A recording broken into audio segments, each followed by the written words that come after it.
हाल ही में पाकिस्तान के पंजाब के मियांवली में हुए एक बड़े हमले को लेकर हैरान कर देने वाला दावा किया गया है। खबर है कि पाकिस्तानी एयरफोर्स बेस पर हुए हमले में पाकिस्तान को मामूली नहीं बल्कि बहुत बड़ा नुकसान हुआ है। पाकिस्तानी वायुसेना के 14 एयरक्राफ्ट बर्बाद होने और 35 जवानों की मौत होने का दावा किया गया है। जो दुश्मनों की साजिश है कि पाकिस्तान और अफगानिस्तान के दरमियान जंग करवा दी जाए, और बहुत सख्त और तुंद बयानात काबुल हुकूमत की तरफ से भी आ रहे हैं। हमारे दुश्मन एक बात जान लें, हमारे मुल्क में बदअमनी फैलाने वाले इन नासिर के साथ कोई रियायत ना पहले हुई थी और ना आइंदा होगी। दहशतगर्दों का खात्मा होगा और जहां से उन्हें मदद मिल रही है उन्हें भी नहीं छोड़ा जाएगा। आप टीटीपी को हल्का नहीं ले सकते। हम पाकिस्तान का सबसे बड़ा मसला टीटीपी है। आज हमारे एयर बेसिस पे हमला किया है, कल मजीद एयर बेसिस पे हमारे गैरजन्स पे हमला करेंगे। हमारे लोगों को रोज शहीद करते हैं, वो रोज हम 10-15 शहादतें दे रहे हैं। इनकी वजह से बड़े नुकसान हमें हो रहा है। पाकिस्तानी फौज को, पाकिस्तान की एयरफोर्स को बल्कि मैं कहूँ तो बहुत ही भारी नुकसान पहुंचाने में आजकल पूरा का पूरा बलोच टीटीपी का जो गठबंधन, जिसको हम जो भी नाम देते हैं, वो लगे हुए हैं। बात करी जाए आज की इनकी स्थिति की, तो जिस तरह से 14 से ज्यादा इनके जेट नष्ट कर दिए गए। आप सोचो 14 जेट खरीदने में पाकिस्तानियों को क्या लगा होगा। जब भी खरीदे हों, कभी कभी जेट हो वो अलग बात है, मगर जब भी खरीदे होंगे तो कितनी इन्होंने गिड़गिड़ाए होंगे, नाक रगड़े के भी। आप देखो चाइना से 2 साल पहले जेट लेके आए थे, तो उसके पीछे कितना इन लोग ने क्या क्या बेचा होगा, तब वो जेट मिले थे इनको। वैसे इकोनॉमी तो है नहीं इतनी।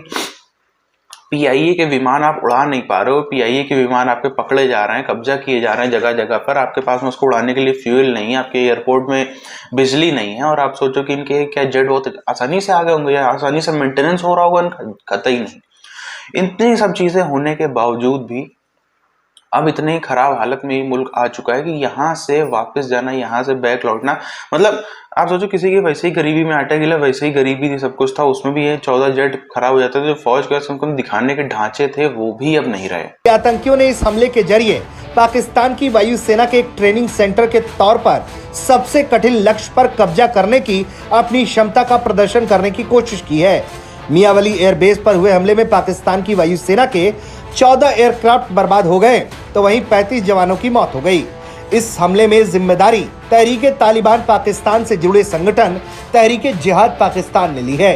टीटीपी और उसके कई गुटों ने पाकिस्तान में आसान और मुश्किल दोनों ही तरह के लक्ष्यों को निशाना बनाया है। एक ऑयल डिपो में भी वहां आग लग गई थी, जिस पर काबू पा लेने की बात की गई थी।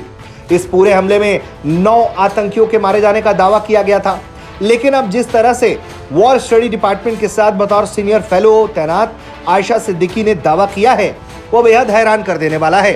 द प्रिंट के लिए लिखे उनके लेख में ये दावे सनसनीखेज हैं, हैरान कर देने वाले हैं कि जिस तरह से पाकिस्तान की सेना अपनी नाकामियों को छिपा रही है, उससे काम नहीं चलने वाला। इस्लामी नजरियाती कौंसिल ने इस्लामी इक़दार को फ़रोग़ देने और दहशतगर्दी की रोकथाम के पेश नज़र अहम पेशरफ्त की है, जिसके तहत मुल्क में पैगाम पाकिस्तान की रोशनी में इत्तेहाद, रवादारी और हम आहंगी को यकीनी बनाने के लिए बाकायदा ज़ाब्ता अखलाक पेश कर दिए गए हैं, क्योंकि पैगाम पाकिस्तान आज की अहम ज़रूरत है। तमाम उलमा कराम मुसल्लह अफवाज के साथ खड़े हैं और पूरी कौम अफवाज पाकिस्तान और दीगर कानून नाफिज करने वाले इदारों के साथ ताउन का ऐलान करती है। कोई आलिम दीन किसी शख्स को गैर मोमिन करार नहीं देगा, क्योंकि ये अदालत के दायरा इख्तियार में आता है।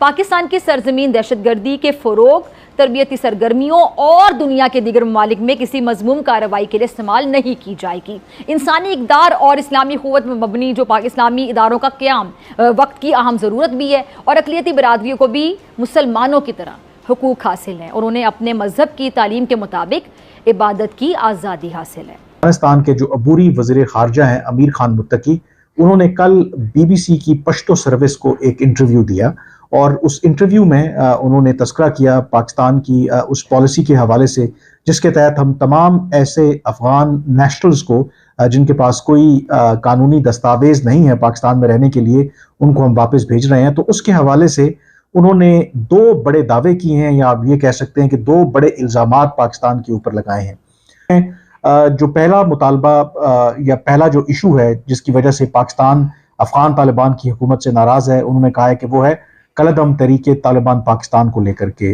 जो अफगानिस्तान के वज़ीर ख़ारजा हैं, उनका ये मानना है कि पाकिस्तान इसलिए ऐसे तमाम अफगान शहरियों को, अफगान नेशनल्स को वापस भेज रहा है, क्योंकि पाकिस्तान अफगान तालिबान की हुकूमत से नाराज है, क्योंकि पाकिस्तान समझता है कि जो कलअदम तहरीक तालिबान पाकिस्तान है, अगर पाकिस्तान के खिलाफ वो हमले कर रही है तो उसकी वजह यही है कि अफगान तालिबान को उनके खिलाफ कार्रवाई नहीं कर रहे। अफगान के अबूरी वज़ीर ख़ारजा हैं अमीर खान मुत्तकी, उन्होंने ये दावा किया है कि पाकिस्तान अफगान हुकूमत के ऊपर ये दबाव डाल रहा है कि जो ड्यूरेंट लाइन है उसको बाकायदा तौर पर बैन अवी सरहद और इंटरनेशनल बॉर्डर जो है वो तस्लीम किया जाए।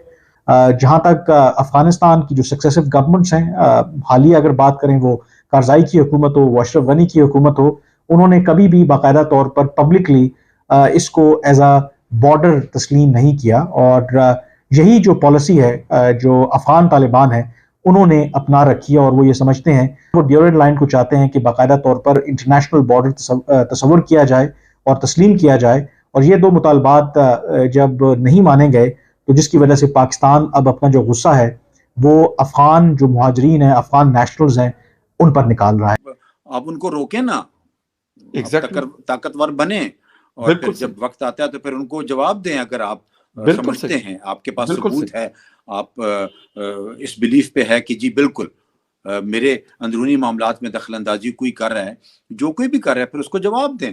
और अगर जवाब देने के काबिल नहीं है तो फिर खुद को ठीक करें, खुद को ताकि वो दखल अंदाजी ना कर सके। बेशक, और जिनके थ्रू वो दखल अंदाजी करते हैं उनको भी जरा पकड़े ना, उनको भी संभालें। बिल्कुल जबरदस्त चीज है, बिल्कुल सही है। सोवियत यूनियन को देख लें, या बिल्कुल बहुत सारे नए यूरोप को देख लें, इटसेल्फ यार, बाकी छोड़ें, यूरोप को देख लें, पर्शियन एम्पायर, इंडियन कहते हैं मुस्लिम एम्पायर, जो बहुत बड़ी स्पेन में, उनको देख लें। सुल्तनत उस्मानिया किधर है आज? कहीं पे भी नहीं है। और कितने मेरे ख्याल मुल्कों ने जन्म लिया। Fakhar bottom line is we got to improve ourselves. जबरदस्त, बहुत अच्छी बात है, बिल्कुल। पुट योरसेल्फ अपनी प्रायोरिटी खुद के बजाय पाकिस्तान रखें। राइट। जिस दिन आप में ये फैक्टर आ गया कि पाकिस्तान मेरी शनाख्त है, मेरी आइडेंटिटी है ना जी, मैंने अपनी सॉवरेनिटी को, अपने फ्रीडम को, मेरे अपने नेशनल इंटरेस्ट को जब तक मैं प्राइम नहीं रखूंगा तो मैं सरवाइव नहीं कर सकूंगा। कल बिल्कुल, गॉड फॉरबिड आपको बाउंड्रीज रीड्रॉन नजर आएंगी।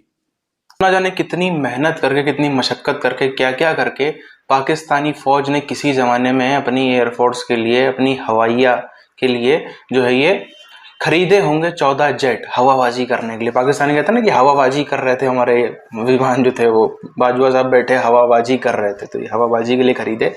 अब यूं चंद मिनटों में वो उसको जो है वो राख बना डाला। टीटीपी बीएलए वाले इन सब लोगों ने मिलके राख बना डाला। मतलब आप सोच के देखो, एक तो पाकिस्तानी फौज छोड़ो, प्लेन चलो, फौज के जो विमान है उससे कमाई नहीं होती, जो पीआईए के विमान है उससे कमाई होती है, उसकी कमाई खाती है पाकिस्तानी फौज, पाकिस्तानी सरकार। उसमें उन विमानों में डलाने के लिए तेल नहीं, उनकी 60% फ्लाइट्स कैंसिल करनी पड़ रही है क्योंकि कहीं फ्यूल नहीं है, कहीं कुछ नहीं है, कहीं कुछ नहीं है, कहीं यात्री नहीं है, अलग अलग कारणों से।